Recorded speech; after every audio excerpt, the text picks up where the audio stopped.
Ladies and gentlemen, welcome to another episode of League Chat with the Stat. Thank you so much again for joining me on another week.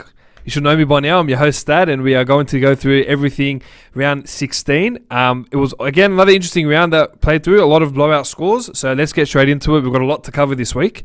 As first things first, we're going to go through that NRL ladder and a few changes this week to the ladder from last week. So we'll review that together. So coming first at the moment is Panthers on 29 points, have that 3 points clear of second, which is Storm on 26. Now, Eels third on 24 after that loss to the Rabbitohs, which we're going to get to in a moment. We've got the Roosters coming up fourth spot on 22, tying with fifth Raiders. Obviously, due to 4 and against, Roosters are on top. In sixth, we've got Rabbitohs on 20. Seventh, we got the Knights on 19. And eighth, we have Sharks on 18 points, which is the top 8. And now in ninth, we have the Warriors, who are starting to perform a bit of a late season surge on 14 points. 10th, 11th, 12th, we have the Dragons, Tigers, and the Seagulls. All confirmed this week. They will not be contending for the finals this year. They'll be all sitting on 12 points. You got the Titans 13th on 10. There's a 4-point buffer between them and the Cowboys and Broncos at 14th and 15th on 6 points. And again, the mighty Bankstown Bulldogs on 4 points. Now, getting into last round, which was round 16. Very fun start for me for this one. The Rabbitohs 38 defeating the Eagles 0. A double to Campbell Graham, tries to Corey Allen, Jackson Paulo, Cody Walker, Jaden Sewer, Adam Reynolds, and Adam Reynolds kicking 5 from 7, and the Eagles held to 0. Now, again, another fantastic performance from the Rabbitohs, building from that performance against the Sea Eagles the week before. Now, Wayne Bennett, that's when his magic starts to come in. He just knows when to get him firing just at the right time. And, mate, to hold a team like the Eels to 0 at Bankwest is a tough ask, regardless of how you think the Eels are going. Now, but you could see that the players really aimed up for each other. Obviously, losing Latrell Mitchell is a massive blow. He'll be out for the next 4 to 5 months. And he was playing well up until he had to get taken off with that injury. But the Rabbitohs were fantastic. They just destroyed the Eels in every sense of the word. It was a complete performance. Again, to keep them scoreless at their home in Bankwest, again, is a big task. And it's just good to see that the Rabbitohs are starting to pick up form at the business end of the season. With the finals coming up in about a month or so, this will be the perfect time for them to start performing. Now, on to Parramatta. They were just diabolical. They were just horrendous. Now, you guys have been following me for the last few weeks, and I've been saying that the Parramatta Eels are nothing. They're not going to be anything this year, and I've said it countless times, and in a time where they should be fighting to keep that top 4 spot, they're slowly starting to potentially lose that spot with teams just under them firing to aim for that top 4. But that was shocking. You know, as I said, they won't be able to win the premiership this year. They can't get anything right in terms of their game plan. Now, attack has been a worry for them, but also defense has been as well, as per this game. And now losing Dylan Brown obviously is a huge loss. He even tried to play on with that syndesmosis injury, and he was the best player for Para on field, but had to get taken off because the injury was too serious. But it caused a massive drama for Parramatta because they didn't have anyone decent enough to cover his spot for the rest of the game, which was too little too late anyway. Let's be serious. To get held to 0 is embarrassing, especially if you're considered a top 4 team. And one thing I wanted to highlight from that is that Parramatta had 53 missed tackles, which is probably their highest this year, if not top 3 of their highest, which is a damning statistic, especially when Brad Arthur has been focusing on defence most of the year, and especially the last month or so. So it's very disappointing for them, and I think this will be the one game that actually breaks the Eels. They do have a decent draw heading towards the back end before the finals, but that performance alone proved to me that they've got nothing. And Rabbitohs haven't really performed against the top tier teams. With that being said, they have that challenge in the next month. But they've beaten Parramatta now. They'll take on the Roosters. They will take on the Storm this week, which we'll get to later. So they're going to start peaking at the right time. Now, the players that stood out for me, none for Parramatta, but for the Rabbitohs, Tavita Totola, huge 17 runs, 162 metres, 67 post-contact metres, a tackle break and 28 tackles. Jaden Sewer, one of his better games this year, a try, 15 runs, 130 metres with 2 tackle breaks, an offload and 33 tackles. And a guy who I gave a glowing rep to last week and has built on that performance, Keon Koloa-Matangi. Off the bench, 13 runs, 150 metres and 82 post-contact metres. And a big effort from the Rabbitohs. So I'm excited to see how the Rabbitohs are going to go in this next month. And for Parramatta, as not really a big fan of them, so any sort of misery they get is kind of a laugh for me. But in all seriousness, it's troubling times for the Eels, especially after re-signing Brad Arthur to a 1-year extension a few weeks back. They need to snap out of it quickly. They come up against the Warriors side this week, who are just in fantastic form, which we'll get to later. So they've got a tough task. But look, Rabbitohs are flying high, and the Eels are starting to be a bit of a concern for that top 4. Now the next game, the Titans 14 defeating the Dragons 10. Tries to Philip Sammy, Tyrone Peachey, and Jamal Fogarty. And Jamal Fogarty converting 1 goal from 3 attempts. And the Dragons finishing up on 10. Tries to Jacob Host. And Lomax 3 from 3 with 2 penalty goals.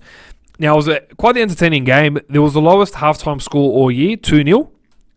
Now, Titans didn't give up, and that's what I love to see this year. What Justin Holbrook is doing, and I keep talking about it, and I keep repeating myself, but you got to give credit where credit is due.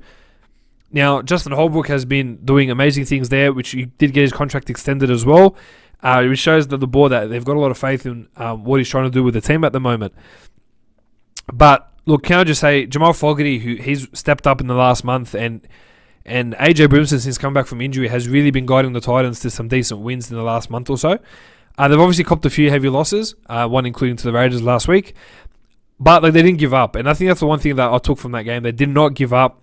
They were down 10-4 with 6 minutes to go, and to run in 2 tries in 4 minutes was a big effort, and it was fantastic to see the Titans group all gelling together and coming together after that win, and even when they had scored that second try, which was awesome to see. Now, the Dragons just let that game slip from their fingertips, to be quite honest with you. The defense was weak towards the back end, which you saw those 2 tries leaked with 5 minutes to go. But I still don't understand how a team with the players they have should be picking up wins like a team against the Titans, but they just can't seem to do it. And they've underachieved all year. They've underachieved last year as well. And it's just been baffling to see that a team like that with, Corey Norman, who has been very inconsistent, Ben Hunt, Cameron McInnes, Tyson Frizzell, Tariq Sims, I can go on. But there are some Origin stars there. There's even a few internationals in that lineup as well. Paul Vaughan as well, leading from the front. How they've been so underachieving these last few years has just baffled me, especially when you look at that team on paper and you see how decent they are. Look, another disappointing night for them. But one thing I wanted to bring up, and I don't understand. I don't get this at all. Now, Billy Britton. Now, he is a bench hooker. Comes on and covers for about 15-20 minutes or so. And he's a fringe first grader. Now, he was there to be cover for Ben Hunt. Now, I'm not a coach, but Ben Hunt is getting paid $1.2 million a year. Him playing 80 minutes is a minimum requirement. Him having to do special stuff on top of that should be part of that as per his contract. It's a big contract. He's got to live up to it. Why Dean Young opted to bring on someone like Billy Britton to give Ben Hunt a rest doesn't make sense to me. It was unfortunate because I don't want to take anything from Billy Britton, but 4 minutes into the game, he got concussed and was off for the rest of the game. And then had to put Ben Hunt straight back on after a 4-minute break. Someone like Ben Hunt shouldn't be getting a break. Yeah, he's a different position altogether, but if we're going to sit here and think about it, Ben Hunt should be playing 80 minutes. He shouldn't be getting a break or a breather in playing 60-minute football. That's not smart. It's not wise. I thought Dan Young's decision to bring Billy Britton onto the bench and to then again do it this week baffles me. I don't get it. That could be the deciding factor whether he does get the coaching gig this year or not. So we'll watch that space in that one. But yeah, just very alarming stuff there. Now for the Dragons, Blake Laurie, best player for the Dragons, 23 runs, 206 metres and 82 post-contact metres. Cameron McInnes, again, another fantastic performance at lock. 20 runs, 190 metres, 69 post-contact metres, 2 tackle breaks and 34 tackles. Another big effort from him. And Jackson Ford, 17 runs, 166 metres, 85 post-contact metres, a tackle break, offload and 28 tackles. So the forwards actually aimed up and laid the platform. Unfortunately, it was their defence that let them down in that game. Now, one guy who's just been, I've been giving raps to for the last month to almost month and a half or so, Jamin Jolliffe, who just recently re-signed with the Titans for an extra few years. 12 runs, 126 metres, 61 post-contact metres, and a 41 tackles, and a big, big performance from him. AJ Brimson, again, like I mentioned earlier, 16 runs, 178 metres, with 2 line breaks, a try assist, 4 tackle breaks, and an offload.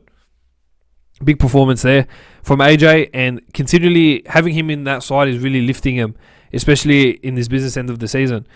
And Tyrone Peachey, who has been pretty bad since he's joined the Titans, had probably one of the best games in the Titans jersey, in my opinion. A try, 13 runs, 146 metres with a line break, 2 tackle breaks, and 41 tackles.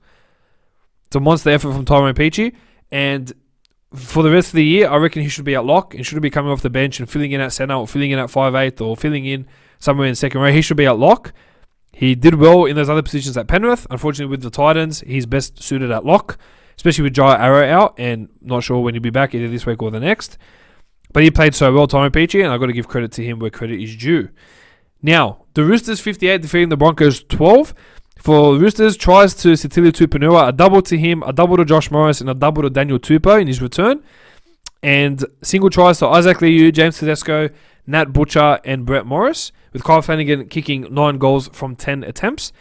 Beat the Broncos, tries to Katoni Staggs and David Fifita, and Katoni Staggs kicking 2 goals from 2 attempts. Now, that was just a complete demolition job for the Roosters.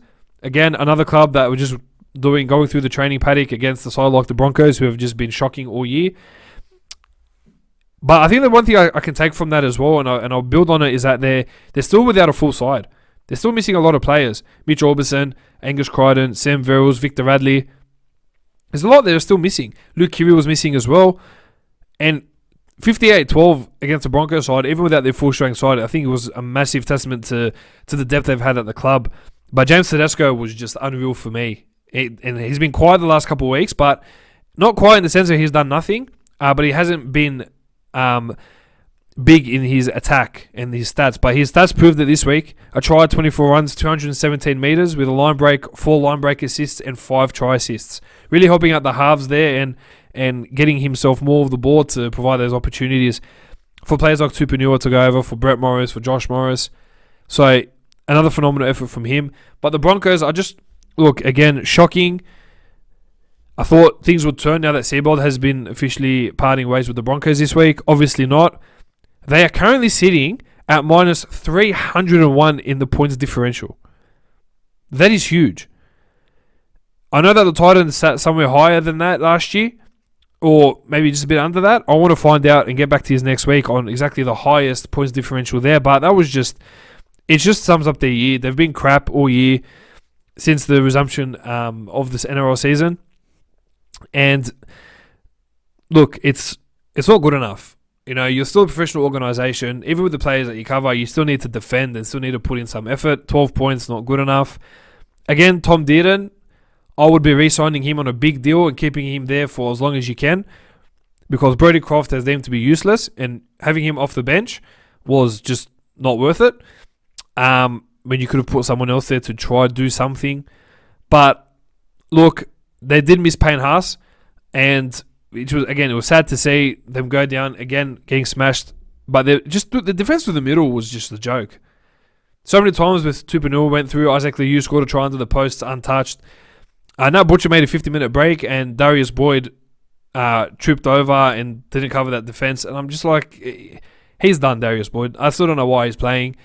He played that one game and he defended well and did well in attack, but defensively he's been a liability for at least 2 years, and someone they should move on quickly. But they're going to keep him on for the rest of the year by the looks of it, and I don't see the Broncos winning another game this year, apart from the one they beat against the Bulldogs about a month and a half ago. So, but look, the players that stood out to me, as I've already mentioned, Nat Butcher, a try, 13 runs, 174 metres with a line break, 3 tackle breaks and 36 tackles, and Sitili Tupanua, a player that I've loved to watch the last couple of years being at the Roosters. A try, 2 line breaks, a line break assist, 5 tackle breaks, offload, and 24 tackles. In an 80-minute performance from him. I thought it was a complete performance, and I thought it was a performance worthy for him to be getting locked up at the Roosters for an extended period and building his future there at the club. So, yeah, another demolition job for the Roosters, 58 points to 12. The Warriors, 36, defeating the Knights, 6.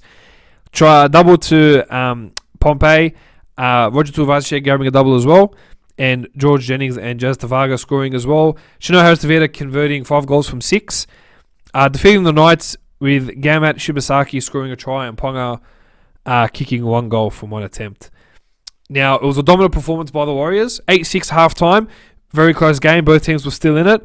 And that second half, they just blew it out of the park. They completed 42 from 47 steps in a very, very good performance. A very complete performance, I found, defensively. They were fantastic. And in attack, they aimed up for each other. And they've been in some very good form, the Warriors. We have to credit Todd Payten here for the work he's done in difficult circumstances. Now, like a lot of these players, Todd Payten had actually only got reunited with his family for the first time in about 4 months, just on Sunday. So he's been doing it tough as well, but he's got the Warriors winning 4 of their last 5 games and heading onto a bit of a roll-on, and are still a mathematical chance of getting into the finals.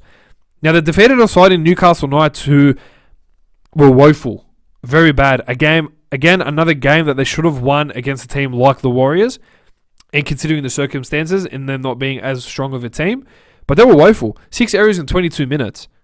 Some clubs don't even get 6 errors all game. And it was very disappointing to see that they set the tone for the game with those 6 errors, and they couldn't rebound from it. Even in the second half, they were just blown out of the park. Now, Adam O'Brien is absolutely beside himself. You know, you've got the Knights competing against some decent teams, and then the teams that they expected to win, they're not winning. Now, I'm predicting an early exit from the Newcastle Knights in the final series, but they need to start winning games and really have that mindset that if they want to get far this year, these games they have to win. But it's been a case of inconsistency for the Knights all year, and you've got to give credit to the Warriors. They just tore them up. Now, big games from Lachlan Burr. 19 runs, 188 metres, 76 post-contact metres, and a tackle break. Jazz Tavaga, who's only played 59 minutes, a try, 18 runs, 163 metres, with a line break, a tackle break, 2 offloads, and 26 tackles. Sorry, 3 offloads and 26 tackles. In a monster performance from Tavaga. And David Clemmer, who's been Knights' best all year, 14 runs, 142 metres, 71 post-contact metres, with a tackle break, and offload, and 51 tackles. And also another big performance from David Clemmer. But the Knights need to snap out of it, and snap out of it very, very quick. I know injuries have had their toll, but at the same time, it's time that we get a roll on. It's time that they really start making it serious. It's the first time they've been in the finals in about 4 or 5 years. I'm sure they don't want to go out in the first week of the finals, which would be embarrassing. So a lot of work that needs to be done, and the players that they bring in need to aim up and start performing well above their experience and their years. But credit to the Warriors, credit to Todd Payten, and I wouldn't mind seeing the Warriors in the finals as a feel-good story for the end of the year. Now, the Sharks 28 defeated the Cowboys 12. For the Sharks, tries to Bridon Nakora, Sione Katoa, Brendan Hamlin-Ueli, CSC for Talakai, and Connor Tracy all scoring, with Braden Trindle 4 goals from 5. Defeating the Cowboys 12, a double to Cole Felt and Valentine Holmes 2 from 2 conversion attempts.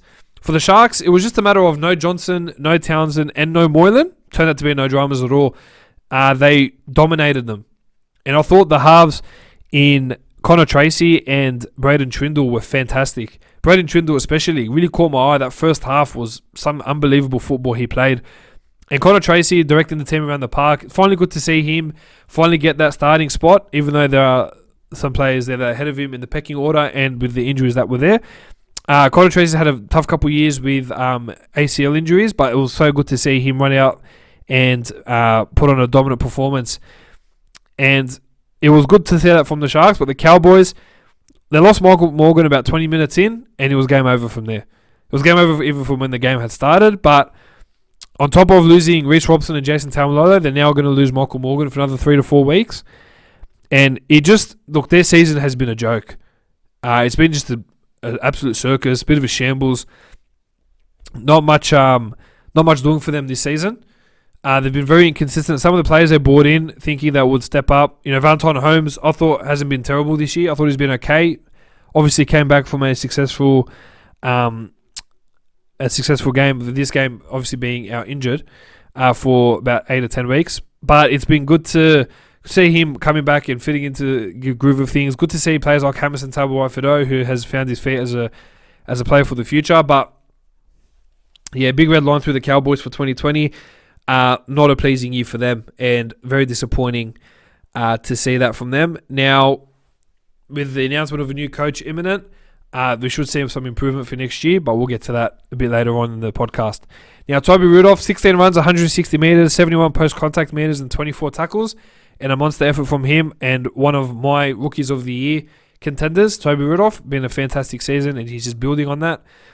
But his teammate who came off the bench, CSC for Talakai, 16 runs, 175 metres with a try, 85 post-contact metres, 6 tackle breaks, and offload and 22 tackles.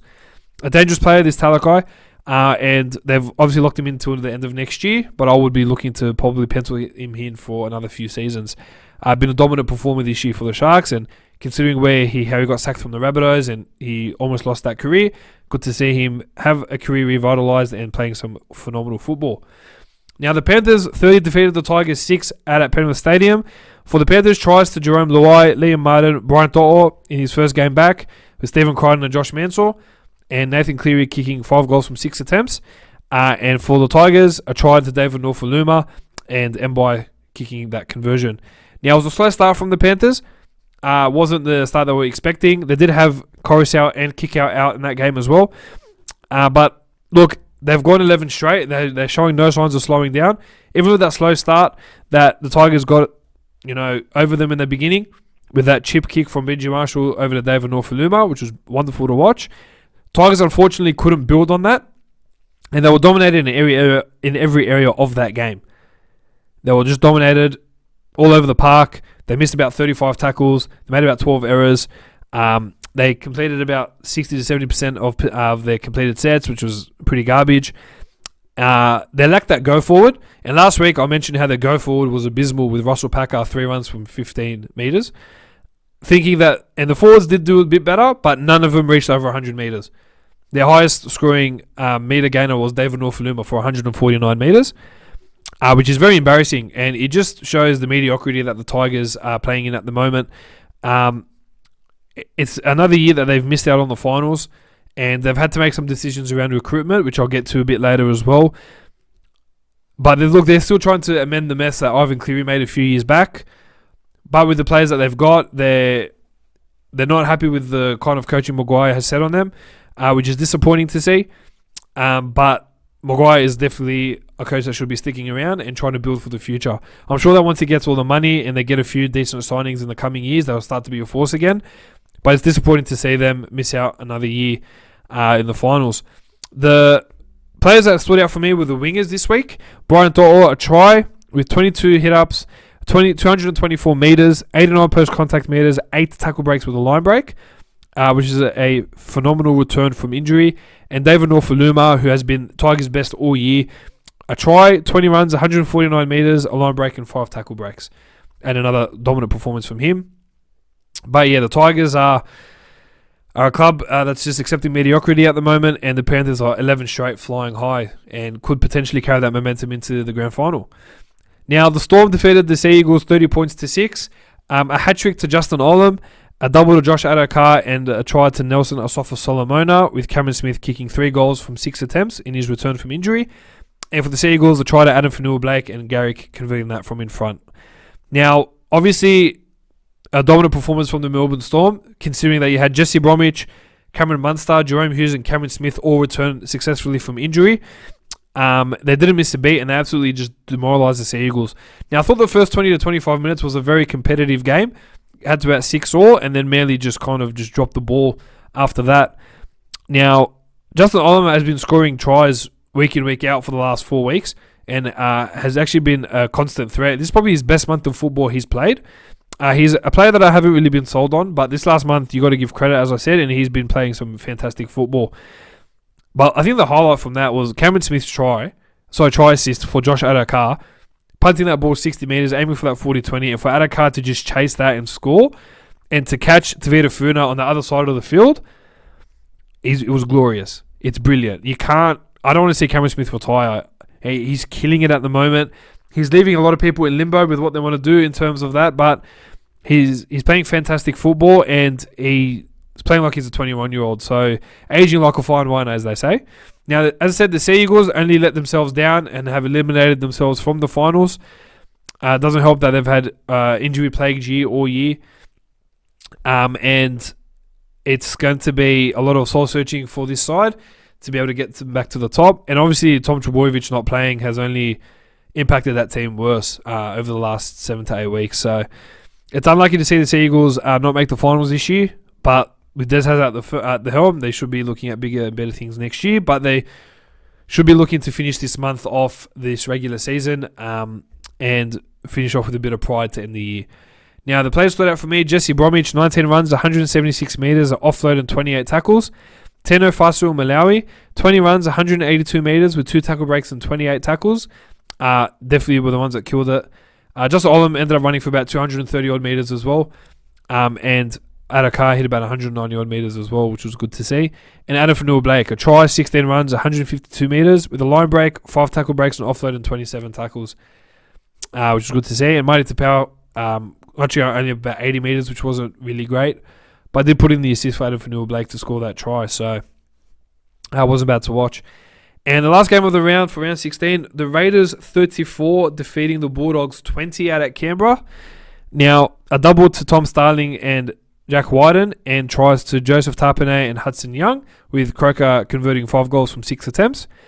And for the Bulldogs, tries to Dallin Watene-Zelezniak, Raymond Fatale-Mariner, Josh Jackson and Kieran Holland, and Meany slotting 2 goals from 4 attempts. Now, Raiders were very slow and a bit sloppy coming out of that game. Now, the Bulldogs started absolutely shocking. First, what happened was, after 2 sets that Raiders had and they kicked to us, we dropped the ball and we lost the challenge. And then they almost scored from that. Unlucky that John Bateman actually threw that ball forward, which they didn't allow that try. But the Raiders ended the half really poorly that first half. They got that well on with 2 tries in 3 minutes. And then they just conceded another 14 points on top, especially that try right on half time. But they turned up in that second half and then just dismantled us. They killed the Bulldogs. They didn't even let them breathe in that half. You know, when I watched that game, just losing my mind at how the Bulldogs lost that one. But when you looked at it, they dominated. They racked up over 850 metres in the second half compared to the Bulldogs 350. They made 5 line breaks to the Bulldogs 0. They scored 4 tries to the Bulldogs 0. And dominated them in every aspect. And so the time we only had the ball, we're just trying to get out of our half, and they just kept dominating with the field position. Now, that period of 3 tries in the 11 minutes in the second half with 12 players, it's very rare to see, but it was phenomenal. And they were on the back foot, especially coming off that half being 20 points, being 8 points down, 20-12, especially coming back from that was a huge effort, and you got to give credit there. It was a fantastic effort from the Raiders. And Jack Wyden really stepped up, like he did against Gold Coast with 2 tries in the first half. He scored 2 tries in the second half and lifted the Raiders and just got them firing and ended up overtaking the Bulldogs at the end of that game. Again, another garbage game from the Bulldogs. That first half was reasonably okay. What we found is that we can actually start scoring points now under Steve Georgiades. Now we just can't hold on. We lackluster in defence and it's pathetic. And all we needed to do was hold on. We're up by 8. We had the upper advantage. And they lost a player. They lost the player for 10 minutes. And instead of us capitalising on it, they scored 3 tries in 11 minutes. Go figure. Ridiculous.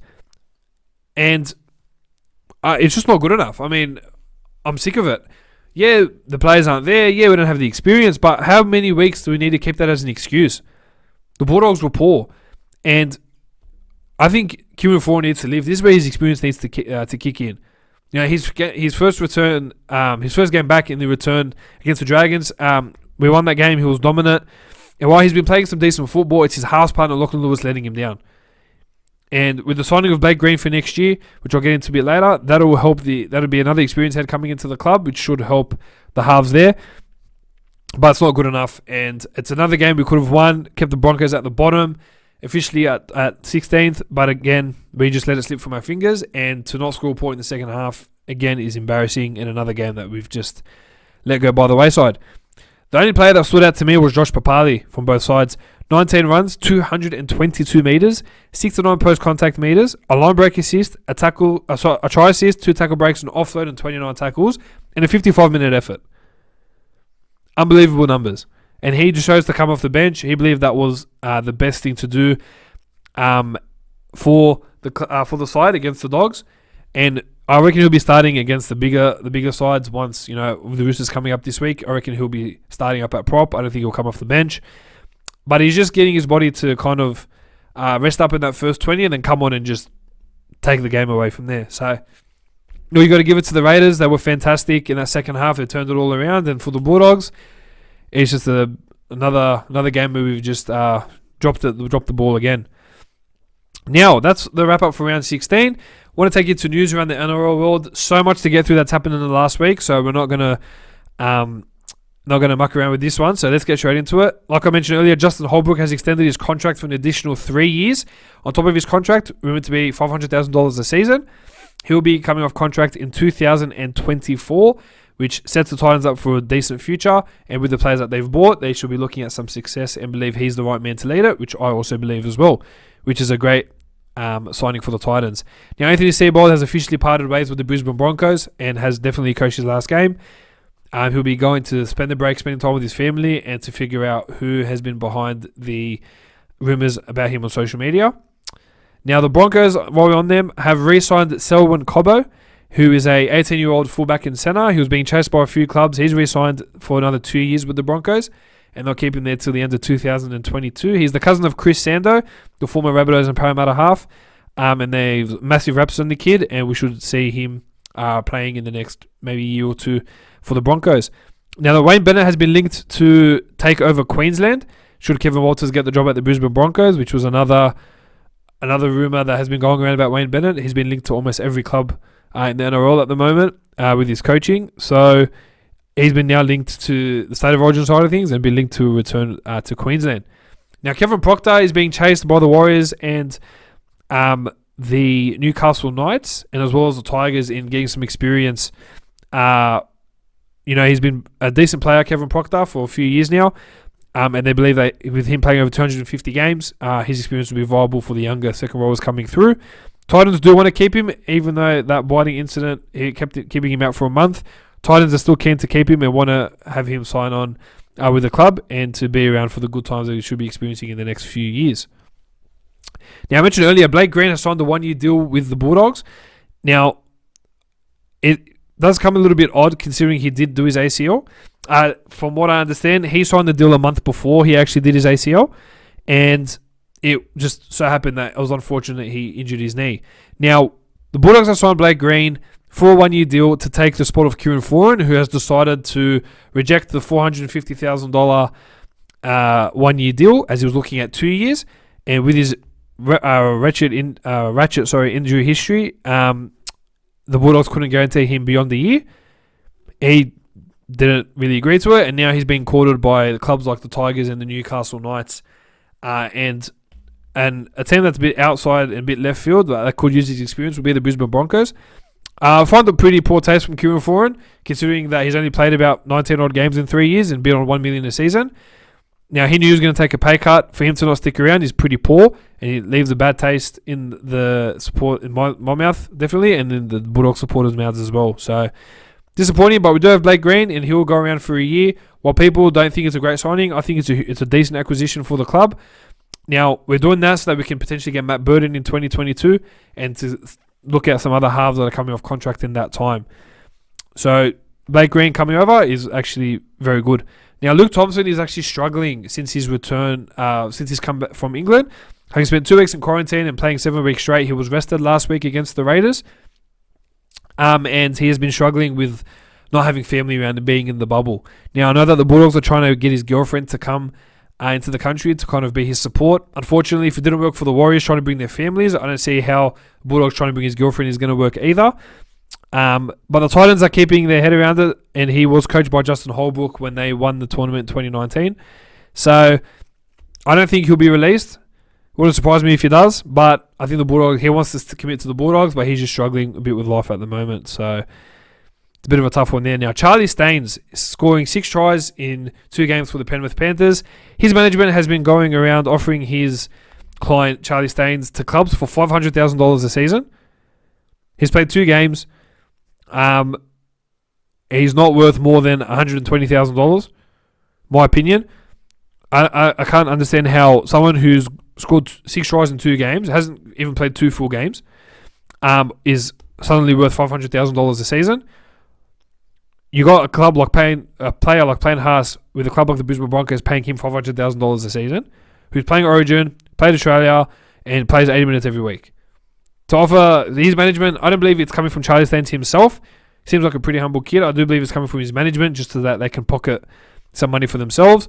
But the Tigers and the Bulldogs Bulldogs were interested. Don't know if they still are. The Tigers were keen as well, but I think they're pursuing Josh Adokar at the moment, and I don't think they'll take him for $500,000 a season. I think it's just a bit too ludicrous. Now, Neil Henry has appeared as a left field option to be coaching the Dragons. He's been another contender that's been considered to be interviewed for the job. On the Dragons, Jack DeBellin will be facing trial in November. Now, he obviously went up to court on Friday to determine whether he would need to give an account for what's happened, and the trial will be going ahead in November. Now, the Dragons do want to keep him beyond this year should everything go in his favour. He is off contract at the end of the year. Warriors are still keen to sign him for massive money. However, I think DeBellin will stay if he gets cleared from this rape charge. Now, the Mounties group will be the Bulldogs New South Wales Cup side for the next 2 years after coming to terms with the Bulldogs. They'll be representing the Bulldogs in the New South Wales Cup for the next few years, and their juniors will be able to get elevated to the first grade squad, and the first grade squad will then be able to get downgraded down to the juniors. And Mounties will be our partner for that for the next 2 years, which is a decent coup for the club. Now, Sean Johnson and Kevin Proctor have been issued a formal warning about the comments made before their judiciary hearing, where Proctor got made guilty and got suspended for 4 weeks. I think it's absolutely garbage. I don't know why they're sending out official warnings about not talking about the incident. I think it's dumb. It's not a court. It's just a game of rugby league. And I think they've gone a little bit extreme. But the NRL have sent that out, and it's a warning to all clubs that if you talk about an upcoming judiciary hearing before it happens, there are going to be some consequences and potential fines and even longer suspensions. I think it's stupid. I think it's ludicrous. That's the direction the NRL are heading in, and they've been both given formal warnings for that. Now, the Sharks are continuing to keep their depth. They have re-signed the prop Franklin Pele for 2 years, and they've re-signed a back, forgive me if I get the pronunciation wrong, Jensen Tamoepo for the next 2 years as well. And they'll be both coming off contract in 2022, which just sees a common trend of Sharks keeping their youngsters in the squad. Now, Adam Blair is considering taking up the $650,000 season option for 2021 to play on. 34 years old, he has been below his best this year. I believe he feels pretty humble about it. I reckon he should just call it quits and retire. But he's considering playing on for next year. So watch this space on that one. Now, Christian Welch has rejected an offer from the St. George Dragons as he doesn't know where the direction of the club is heading with the coach, and he will be looking to re-sign with the Melbourne Storm for at least the next 3 seasons.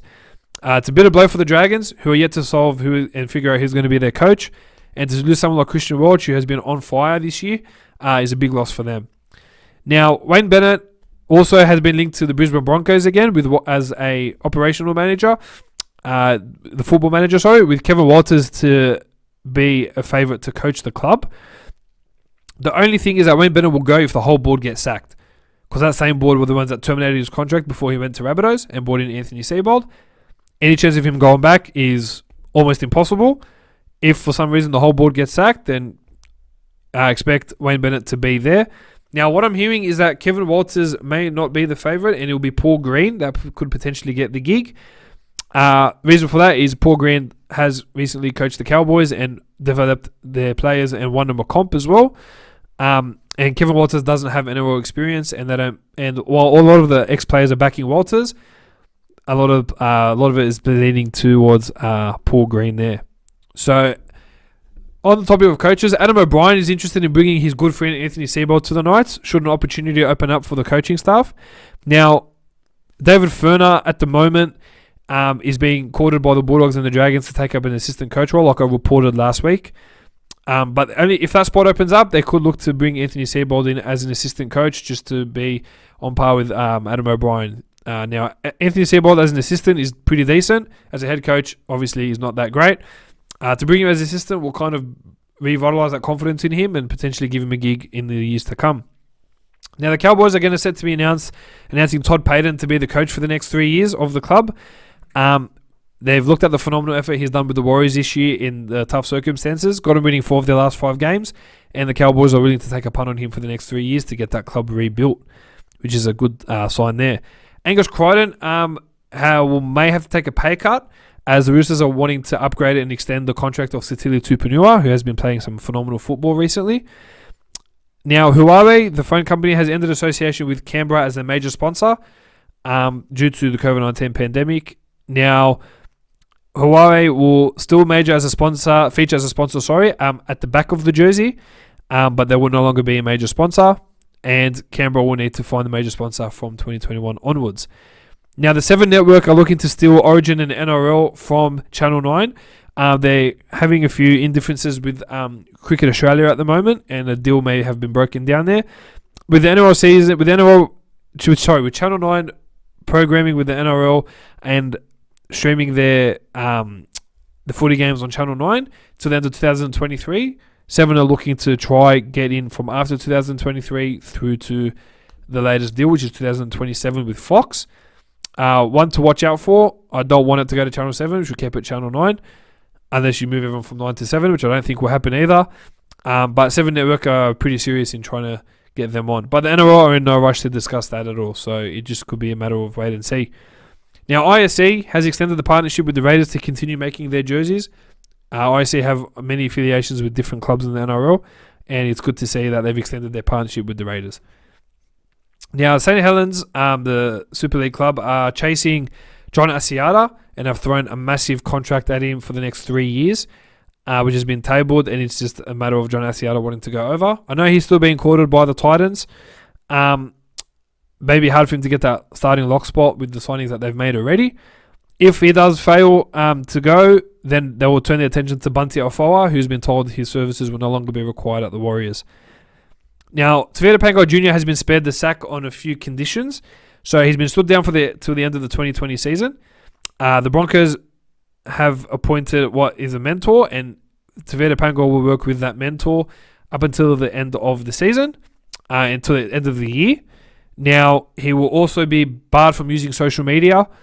He'll be barred from giving interviews unless the club ever asked him to give an interview on whatever circumstance they need to give an interview for. And he needs to come back in the 2021 preseason in top-notch shape. At any time, if he does not comply with these, his contract will be terminated on the spot. And this will last for 12 months. So, a very interesting decision made by the Broncos board. While they were leaning towards sacking him, Darren Lockyer had a change of heart. And Darren Lockyer, once he believes in someone, you take a big gamble on it. So, he believes in TPJ, and TPJ is looking to do what he can to get back onto the field for next year. So he won't be featuring again this year. He's out of the NRL bubble, and you'll see him back again in preseason if we're getting ready for next year. Now, the Manly Seagulls are interested in bringing Kieran Foran over to the side to partner Cherry Evans, where they had some success in 2011. Now, they may need to offload Dylan Walker in order to get that to happen. And the Bulldogs are potentially watching that to see what's going to happen if they can get Walker in a year early. However, Walker is loved by Des Hasler, and the chances of him going are pretty slim. So it's a matter of waiting to see what happens with that. Now, the Dragons are playing, as I said, to keep Jack DeBellin beyond the year, and they have sounded out at least 30 props that they want to consider signing. Now, some of these names that have been offered are James Tarmo, who's scheduled to have a Skype meeting with the Dragons by the end of this week. Aaron Woods, Jared Wallace, Joe Offahengawi, Jordan McLean, Martin Tapau, Jack Hetherington, and players like Josh Alawai, Matt Eisenuth, who are still on contract with the Tigers, are also being looked at. Now, the Dragons need to bolster up their forward pack and are identifying the following targets and many more. Now, still on the Dragons, as I said, they need to do some interviews for the head coaching role. They'll be interviewing David Ferner, the current Newcastle assistant coach, Dean Young, and Anthony Griffin, and should get that done by the end of the week. My personal bet is that they'll sign Anthony Griffin on, but it's a matter of waiting and seeing what happens there. Now, Peter V'landys came out last night on 100% footy on Channel 9 and advised that State of Origin could be moved permanently as an end-of-year fixture if their ratings skyrocket and maintain at a decent rate, which would be interesting to see, that we still get to see all your favourite players and all our favourite players play the whole season and not have some rubbish rounds where a lot of players are missing from a lot of their sides, which would be interesting to see. Be interesting to see how they do adapt that bye schedule for next year, but it's a matter of just waiting to see how this year's Origin series go. Now, Bronson Cherry has tested positive to that anabolic steroid and has been given a short course by the NRL to explain. My tip is that he may look to be suspended for the next 4 years. Now, Ash Taylor has come out and has said he's interested in taking a pay cut from his $1 million salary to be able to keep his spot at the Titans and get another contract. Now, with that being said, there has been no discussions of that as of yet, but he is willing to sacrifice some money to get some more players to build the Titans to be a premiership force, which is good to see. And he has come out and he knows that he's not playing worthy to that contract. So, the big guy, he comes off contract 2021, I believe, and the Titans will look to renegotiate his deal and drop that to bring in other players. Now, Josh Adokar, the Storm winger, has pled guilty to using an unauthorised forearm on that trip with the farm with Latrell Mitchell. He'll be heading to court November 9. Benji Marshall this afternoon has been officially told that he will not be at the Tigers from next year. Reason for that is they're not looking to have him re-signed because he is off contract and with on a minimal wage of $300,000. They still have 4 other halves that they're trying to work with at the moment on bigger contracts. Benji Marshall has said that he still wants to play on. Now, my personal preference, if the Bulldogs were to give him a call and offer him for a year, wouldn't be a terrible decision as well. Missing Blake Green for the whole off-season and his leadership, getting to play with his brother, Jeremy Marshall-King, would be something enticing as well. Doesn't have to be a big contract, can be a pretty basic contract, but he's still in some decent form in my opinion, and I believe would be an asset at clubs like the Bulldogs and even the Broncos, who could use some experience as well. Now, Riley Jacks, Nico Hines and Darren Schoenig have extended their contracts with the Melbourne Storm for another season. And the Storm have also signed Jonah Pezzett for 3 years from the Newcastle on a development contract, and have also signed Tagira Lupe Tivalu, an outside back from the Roosters, on a 2-year deal, and just to strengthen their core and have them both on development contracts. And the last bit of news for the week, Jared Mullen, who has been suspended the last 4 years, has handed in his application to play in the NRL next year. He still needs to do 300 hours of community service, which is nowhere near done, I believe. But he's interested in he's kept himself in shape and he wants to get back out and play some rugby league. Again, could be of decent value to a club like the Broncos, but it will take him some time to get into his groove and to be able to do something there. That's all the news for that. Now, we're just going to cover the last bit, which is the talking points and the many changes made by each team this week. Now, round 17, the Broncos taking on the Panthers in the start of that round. Payne Haas, Isaac Luke and Corey Oates all come back in a major boost for the Broncos this week. Herbie Farnworth will go to the centres.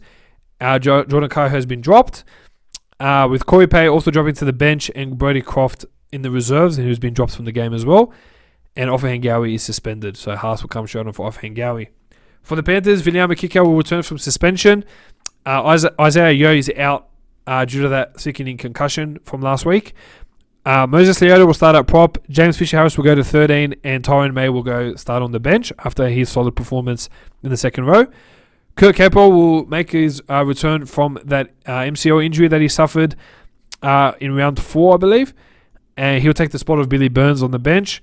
And Api Coruscant has been named jersey 18, which is a potential chance that he may return as well. Now, in this game, I only see it getting worse, and I think Panthers will continue their streak and go and beat them by about 24. It's a bit of a tough one, but they'll get them by 13 plus, and Panthers, I should have them by 24 points over the Broncos. Now, the Knights will be taking on the Sharks, and this whole round in general, guys, is going to be so exciting. It's a lot of things happening in it, and a lot of clashes that are going to be very interesting. So, Knights versus Sharks. Knights have made 2 changes. Phoenix Crossan will replace Chris Randall on the bench, and Brady Jones will come in for Pasami Solo, who has once again been suspended for the week. For the Sharks, Chad Townsend will make a return from his calf injury, which is big. Connor Tracy will move over to the bench, and Andrew Fafita has been dropped and will sit as a reserve. Now, with the form of the Sharks and the inconsistency in the Newcastle Knights, I'm going to go the Sharks by 14 on this one. I think with the Knights, with the too many injuries and a lot of inexperience, and we're getting Townsend back for the Sharks is going to be a huge asset for them. So, definitely Sharks by 14. Only getting better this round. The Rabbitohs will be taking on the Melbourne Storm. For the Rabbitohs, Alex Johnson will return from a head knock at fullback with Latrell Mitchell gone for the season with that hamstring injury. And Dan Gagai will return in the spot of Stephen Masters, who has been playing some decent football in his first 2 games in his career. Now for the Storm, Brokoli will take the spot of Marion Seve, who has been ruled out for the season with an ACL injury. Now, Chris Lewis will start in the back row. Tino Fasul Malawi will move to lock, and Nelson Osofa Solomona is out with that calf strain. And Riley Jacks is the new member on the bench for them. Now, this is going to be such a really very tough game. I'm going to go Melbourne by 4. I think with the Rabbitohs' form in most recently, but I think Latrell is a huge loss for them. And I do believe that the Storm will take the Biscuits in this one, and they'll have them by 14. Oh, sorry, by 4. Storm by 4 for that game. Now, the Bulldogs will be taking on the Gold Coast Titans. Now, a couple changes made for each squad. Luke Thompson and Jake Averillo will take their spots on the bench and will take the spots of Sione Katoa and Dean Britt. Are the only changes made. We still have Lachlan Lewis in the halves. Not a big fan, but what can you do at this point? The Gold Coast Titans, now Moriaki Fotsueka was successful tonight in the judiciary. Will take his spot on the bench. He will take the spot for Jai Whitbread. And Jai Arrow has been named as on the extended bench as a potential to come in and take the spot in the jersey 13. Now, I want to say the Bulldogs, I believe this is a game that we can actually win, like I say every week, but we have more of a chance to win this than we did last week. Bulldogs are due. It's just a matter of when at this point. I reckon they'll take it, and if they win, they'll win by 6. But that's only if we can contain Alexander Boomson, and Jamal Fogarty in their forward pack. So it'll be an interesting game, that one. But I want to go Dogs by 2. Seagulls will take on the West Tigers. Both teams eliminated from finals contention. Ruben Garrick and Joel Thompson are out. Abbas Miski, the Lebanese international, will be called up onto the wing. And Jack Kuchevsky will start in the back row. And Corey Waddell will join the bench. Now, the Tigers have made some changes as well. So Adam Dwayhe and Moses Mbal will switch between fullback and centre. So Mbal will go to fullback and Dwayhe will go to the centres. Tommy Talau has been dropped in this game after a pretty indifferent performance last week for AJ Kapoa, the mid-season signing from the Sydney Roosters. Josh Alaye will come back at prop. Matt Eisenuth will be dropped to the bench, and Sean Bloor is out of the squad altogether. A tough game, this one. I want to say the Sea Eagles will win, and I'm going to say Sea Eagles by 6 as my tip of the week for this game. The blockbuster Saturday night clash, Raiders will take on the Roosters. Josh Papali and Saliva Havili will start. Will go to the starting side. Dynamis Louis and Tom Starling will go back onto the bench. And Corey Haruonara, who couldn't play last week against the Bulldogs, will return in the spot of Matt Tomoko. Now, for the Roosters, it's a big one. Now, Luke Keary will return from that rib injury he sustained a few weeks ago and take the spot of Drew Hutchinson. And after over 2,000 days, SBW is back for his first game since 2014, and he will take his spot on the bench. Boyd Cordner will start with Nat Butcher dropping to the bench as well, and Pawasa Famawasili, dropping to the reserves. Angus Crichton and Mitch Orbison are also named as reserves as well, as a potential chance to come back this week. If not, they'll look to come back next week. Now, the Warriors will be taking on the Parramatta Eels. Due to the agreement between the two clubs, George Jennings and Daniel Alvaro can't play, as they are going against their old club. Alisi Katoa has injured his hand, will be out for the next 2 weeks, which means Joey Bill will start on the wing. Jack Murchie will take his spot in the back row, who's been playing some unreal football. And Josh Curran and Isaiah Papali'i will join the bench for the Warriors. For the Eels, they have announced that Jai Field will start in at 5'8" to take the spot of Dylan Brown. And Marata Niukore will return from suspension and take the spot of Andrew Davey. With the Warriors on a bit of a decent form at the moment, they do lose 3 players, which is going to be tough. I want to tip the Warriors, but I think the Eels might edge them out by 4 points in this round. And Eels should be looking to bounce back after that shocking defeat last week. In the last game of the round, the Cowboys will be taking on the St. George Illawarra Dragons. A lot of changes made this week. Jake Clifford finally recalled into the halves to replace Michael Morgan, who's out with a calf injury. Hamiso Tabuai-Fidow is back on the wing with Valentine Holmes moving to fullback and Drinkwater going to 5'8". And the rookie Dejan Arce going to the bench with Jack Granville being dropped. Now, Isan Masters, who's had a bit of a shocking year, will get recalled into the side and take the spot of Corneli Lemuelu. And with Cohen Hess suspended, Gavin Cooper will take his spot in that side. And for the Dragons, just the one change. Torio Fumaono returns from suspension. It will take the spot of Trent Merrin this week. I'm going to say this game, I'm going to shock you all this week and tip the Cowboys. I think they're going to finally win this game, and with a bit of experience coming back in, I reckon they'll be able to take down the Dragons, who are just in shocking form at the moment. Guys, that is all for this week. Thank you so much for joining me for round 16. As you all know, we're on Facebook and YouTube. Make sure you like, comment, share, subscribe.